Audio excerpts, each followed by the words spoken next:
Is it just me, or is everything so boring now?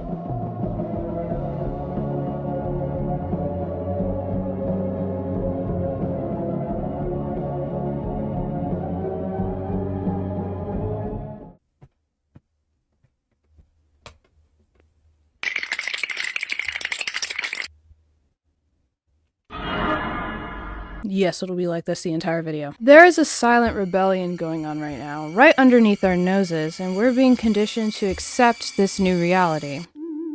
Hey, stop that! As someone who has a PhD in being whimsical and full of childlike wonder, I have been eyeballing this trend like a vulture eyeballs an animal carcass on the side of the road, and it's dinner time. Look at these two photos. Do you see the difference between these two photos? Is there a difference? Do you see one? That's right. One of them is blue and the other one is black. Yay! Oh my god, you guys are so smart. Your brains are ginormous. HBO Max. Yes, I still call it HBO Max. Max isn't the name of a streaming service. It's actually the name of somebody's 13-year-old family dog that is 40% blind in their left eye. HBO Max is allegedly planning on rebranding their service to a black and white look, which is hilarious considering that back in the day, back when HBO was actually officially part of their name, their logo was actually black and white. And then they rebranded to just Max and added color to their logo. And now they're going back to the black and white. Guys, make up your mind. It's going to be really interesting in 10 years to circle back on the streaming service, and it's going to have a new name again. And it's going to be like hot pink or something. HBO Max sucks. I just discovered that regular showing The Amazing World of Gumball is not on there anymore. Hate this streaming service with every fiber of my being. But you know what? They're consistent. Consistently awful, but nonetheless consistent. Again, this is all alleged information. They haven't actually done anything yet. If you look at the app in the App Store, if you just look at any of their social medias, it's still purple, blue, or whatever color they're sticking with right now. But you know who has done something? My favorite place to torture myself. Twitter. Everybody remembers where they were when that African bullfrog made my favorite shitty app even shittier. Didn't think it was possible, but here we are. The beautiful Twitter bird was inhumanely slaughtered and replaced with a logo that took 3 minutes to make in PixArt. Actually, let's put that to the test. I'm being serious. Let's go. Right now.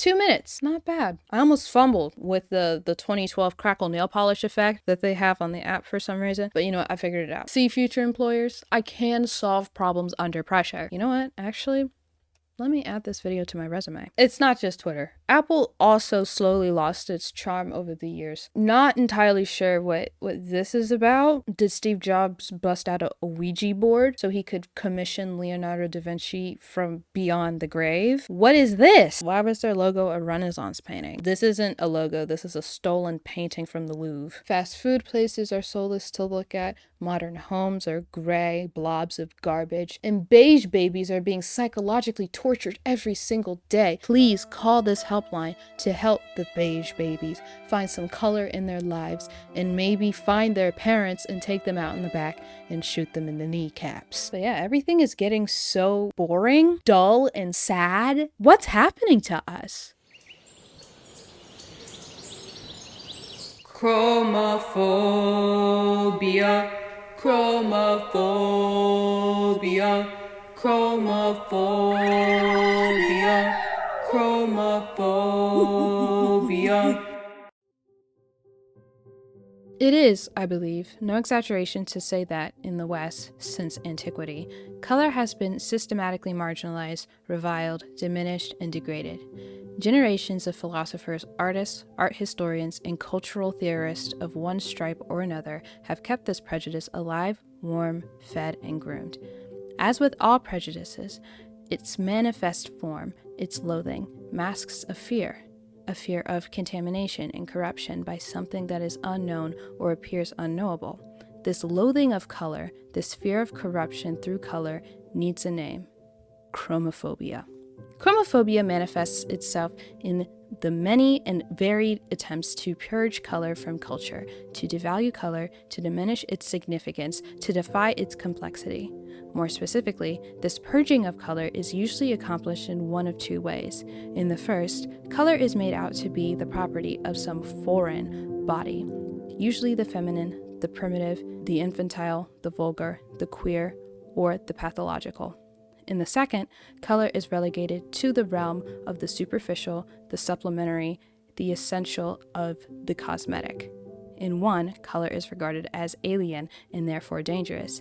In the other, it is perceived merely as a secondary quality of experience and thus unworthy of serious consideration. That was a passage from Chromophobia by David Batchelor. I read full-length books for this video because I felt like treating this like a semester-long research paper for grad school. I don't know why I put my whole world-ussy into this. See, this is what happens when I leave and go to Costa Rica for a week. The whole time I was just cooking, brewing this video for you.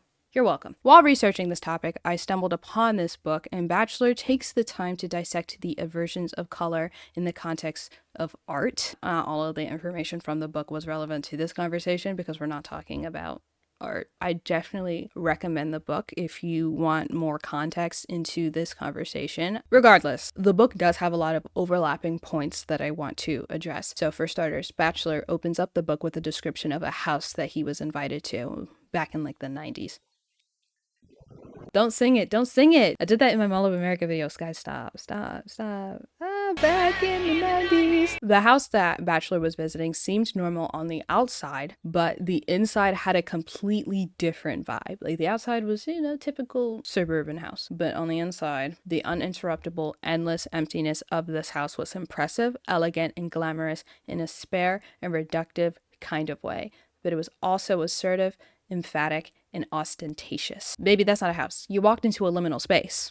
Clipped into the back rooms. I'm sorry, but we're never seeing you again. It's honestly a miracle that this book even got published in the first place. How did you live to tell the tale? The war on Roy G. Biv has been happening for quite some time, but the differences are becoming more noticeable. Let's bring Apple back on the chopping block. Apple's a very good example of everything that I'm talking about today. Apple products from the 90s and early 2000s were easily their best products, not because of quality or materials, but because of its character. Apple products used to be so colorful. Oh my god, when was the last time you could own a lime green Apple product? Actually, don't answer that. Technically, they did contradict me because I think their latest iPad line, that is actually pretty colorful. Like they have like a really bright pink, yellow, maybe I think there's a blue one. I don't know if there's a green one, but I think there's a blue one. They also recently released new iMacs. Gorgeous, vibrant colors. Stuff that I haven't seen in quite some time. I don't think the iMac has been very colorful in a really long time. Like, I'm glad they're reheating their nachos, but what took you so long? I think the reason why specifically tech companies are starting to stray away from bright colors is because of professionalism. You say you want professionalism? Bullshit. You want a mommy you can slide your dick in and out of. Once again, the finger can be pointed right back to corporate culture.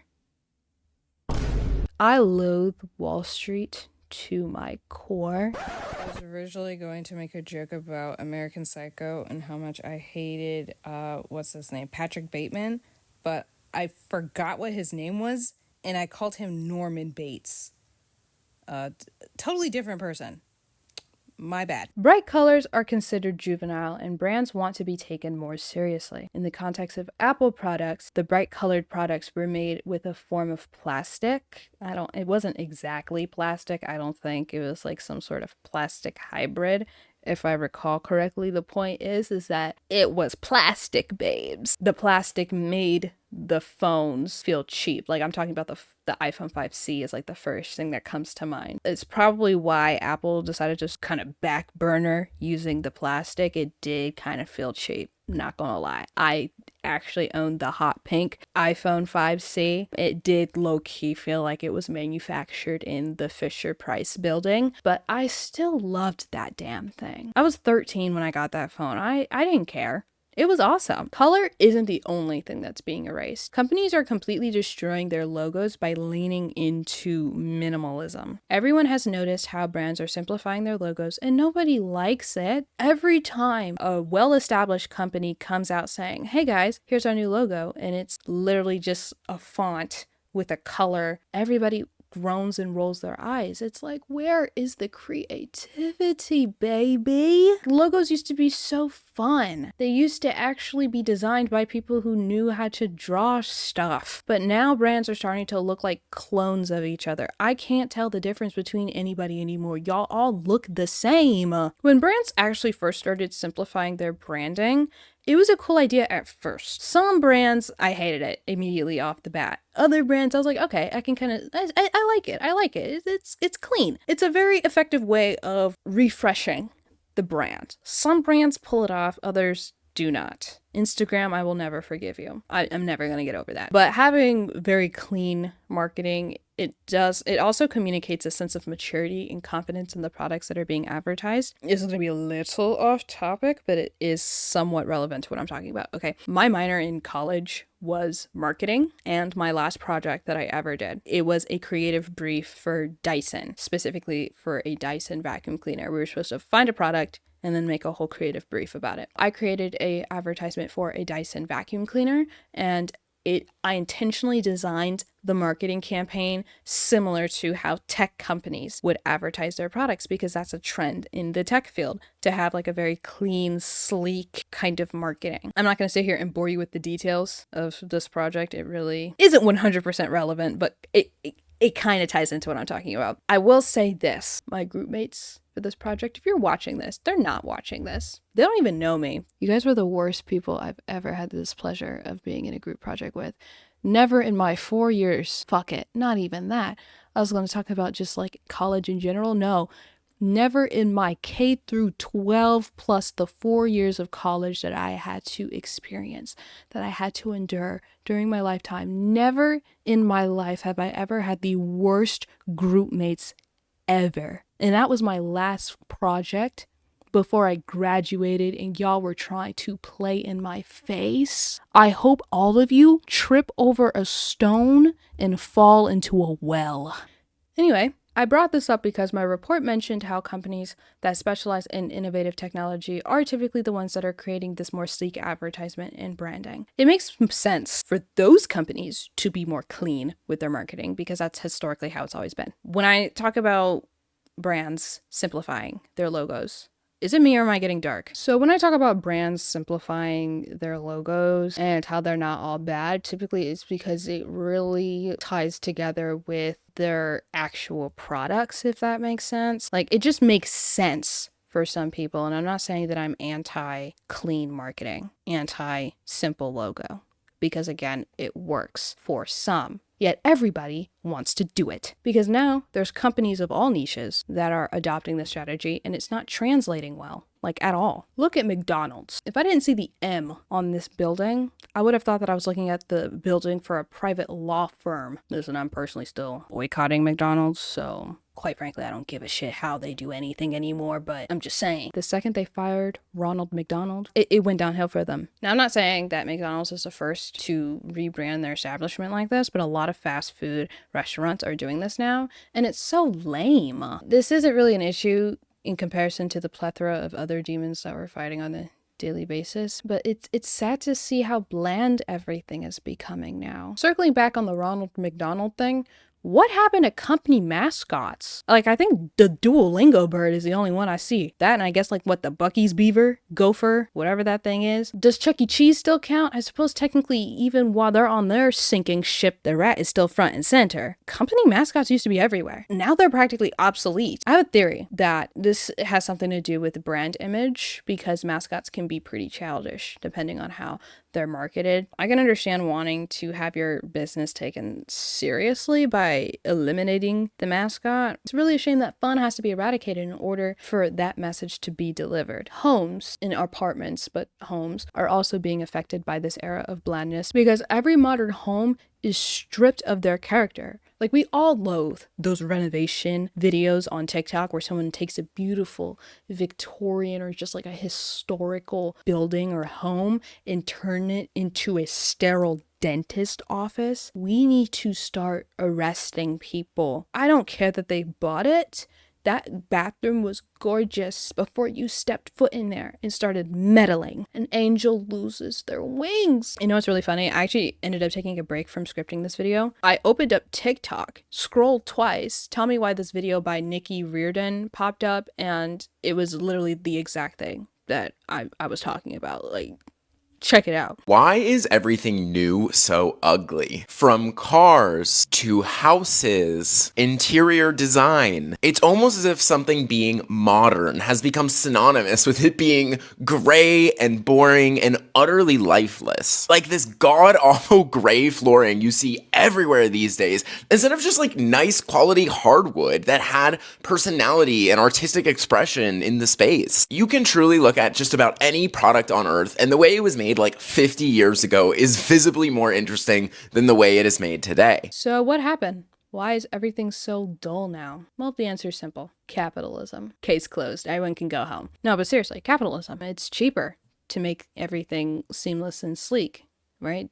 You have to pay somebody to create a logo. Those really intricate designs, those intricate logos. You know, I was joking about Steve Jobs commissioning the dead Leonardo da Vinci to make the first Apple logo. Somebody had to make that, and not everybody is willing to pay for that. Branding is important, yes, but not important enough. It's really about reputation, but like the actual logo goes by the wayside. And the same thing with the fast food places. I saw a tweet of somebody talking about the McDonald's, how they're becoming just so sad to look at, and somebody was like, yeah, it's actually just more expensive to keep up with like the paint and just the maintenance, the look, the outside look of like those really cool old vintage McDonald's, to repaint Ronald McDonald after kids would like start picking its nose or whatever. The maintenance for all of that, it takes a lot. McDonald's doesn't want to do all of that, so it's easier to kind of just make everything one color. I suppose I get it, but also what a shame. I recently read The Giver, another book I read for this video, just because I could.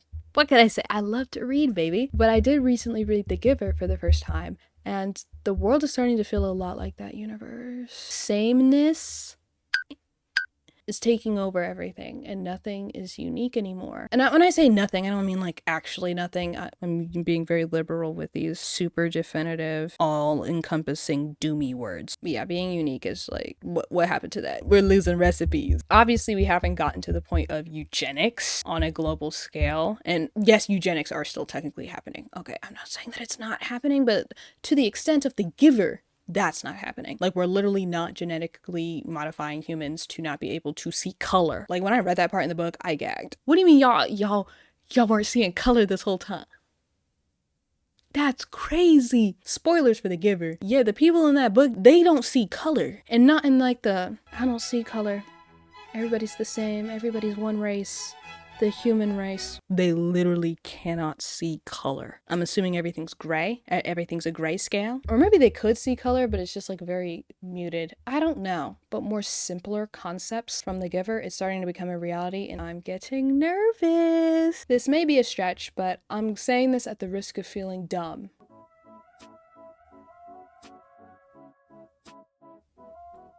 You got it. I think that cinema is being impacted by this lack of color, the anti-color movement, if you will. A lot of people have expressed concerns with color grading in movies because live action movies are looking like shit straight from the butt these days. It's getting really bad. The saturation is always down, so everything is the same color as British cuisine, and you have to squint to make out the silhouettes of actors. Like, God forbid the sun not be in a scene.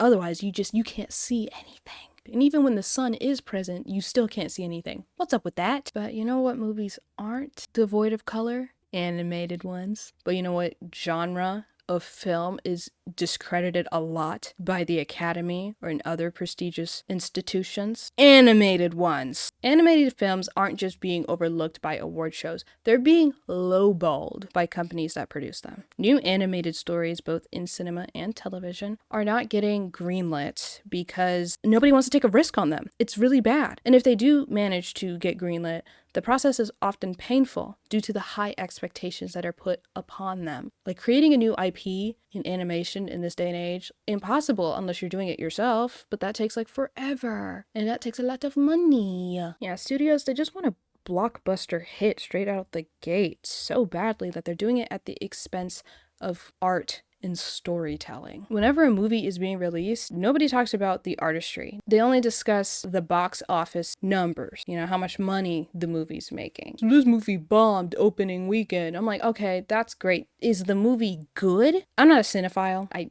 hardly actually ever watch new movies. That doesn't mean that I don't care about the industry. And I'm not noticing or peeping what's going on. We see each other. Sorry about this weird rant about the animation industry. I talked about that in my Cartoon Network video from ages ago. Ooh, I don't even know what I said. I know I talked a lot about animation and how crappy it's getting. I know I did, but oh, so long ago, who knows? That's a whole other person. I don't even know her. But yeah, I'm feeling extra spiteful about this because of the lack of advertisement for the new Looney Tunes movie. Phenomenal, by the way. Amazing. I mean, is it gonna win an Oscar? No. But it's fun. It's a Looney Tunes movie. What are you expecting from a Looney Tunes movie other than fun? Because they delivered on the fun. And that's really all you need. Anyway, please go watch it. Support the animators who worked super hard making it because Warner Brothers they did not care about it. They didn't even promote it. I didn't even know the movie existed until 24 hours after it was released in theaters. I'm bringing up animation. Okay, I swear I'm bringing this up for a reason. I brought this up because animation is immediately seen as juvenile. More often than not, animated media is catered towards children, so it's not completely out of line to think that way. But animation is such a great vessel for telling a story. Once again, I thought I made my point clear in the video, but as I'm editing, I realized I did not exactly explain why I brought this up in the first place. But when I talk about how animation is not taken seriously in more prestigious sectors of film and television, like the Oscars, the Emmys, I brought this up because it's a shame. It's truly a shame because when you look at animation and you look at a show like, I don't know, Euphoria, Severance. I've never seen Severance, but like Severance, right? Or really just any live action just any live action movie or TV show. A lot of people immediately write off animation regardless of the genre of animation, regardless of the story. They just write off animation and immediately assume that it is childish or it's not something that should be taken seriously because the look of animated media, it looks, like I said, very juvenile. And so when you look at a show like Rick and Morty and compare it to a show like Euphoria, you immediately assume that Rick and Morty is just stupid and pointless and doesn't have any good story. Well, maybe not good storytelling, but it doesn't have any meaningful storytelling, right? And I'm not saying that Rick and Morty is like the super deep and profound show. I'm not saying that, okay? I'm just saying that as an example, right? And people just immediately assume that, and they don't take it seriously, and award shows don't take it seriously. I'm not saying that they never get rewarded. I'm not saying that animated media never gets the recognition, but more often than not, they don't. People just assume that it's not that deep because it's an animation, because cartoons is for children, and children's shows are not very profound. And so that's mainly the reason why I brought this up in the first place. That's what I wanted to talk about. For some reason, I kind of danced around that point, but that was essentially what I was trying to get at. I just never got there. My bad. It's no secret that I love animation, both children's animation and adult animation as well. I mean, my favorite TV show is literally BoJack Horseman. Like, I never shut up about that show. Find me a video where I don't mention BoJack Horseman at least once. I have to. It's part of my genetic code. Look at my DNA strands, and it's shaped like a horse. But unfortunately, TV and film do not take a chance on animation if it's not already popular because it's expensive and it's time consuming. It's just, I would kill to live in a world where animators were able to execute their vision the way that they wanted to without financial constraints or pressure from the companies that they work for. Oh, BoJack Horseman, it was supposed to be longer, but Netflix decided to cancel it, so Raphael Bob Waksberg, he had to wrap that up with the bow. Ultimately, I'm happy that they were able to wrap it up the way that they did. It's a good ending, but I will forever mourn the possibilities. In short, animated movies / TV are seen as less prestigious because they are more colorful, and colors are more expensive to produce. So that makes colors the antithesis of prioritizing a company's bottom line. Like I said, this is a reach. This whole animation portion, I recognize this is a reach. Walk with me here. I'm not crazy. It's all connected. The hive mind, it's all connected. I've exaggerated a lot in this video, and I would just like to say for the record that the war on Roy G. Biv is not a real problem, exactly.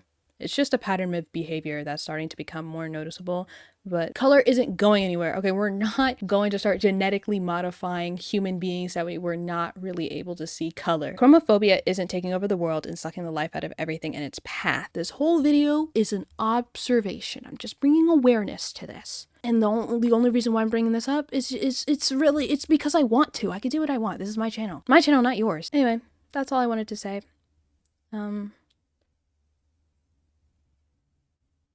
Damn, this video is so depressing. Have you been watching the video like this whole time? Can we add some more color? Like some more yellow? Yeah. That's good. Thank you so much for watching. Like, subscribe, do whatever you want. See your funeral. All the links to my social medias will be down in the description. Book club on Fable. Love Fable. Love you. Currently it's not February, it's March. Our March book club book is The Queen's Gambit. I finished it. I finished it within the first 2 weeks of March. Did I finish the book early because I felt bad for not finishing February's book on time? Maybe. I gave it like 3.25 stars. I don't know anything about chess. Probably would have enjoyed it a lot more if I knew what the hell was going on. But I think I liked it. Bye.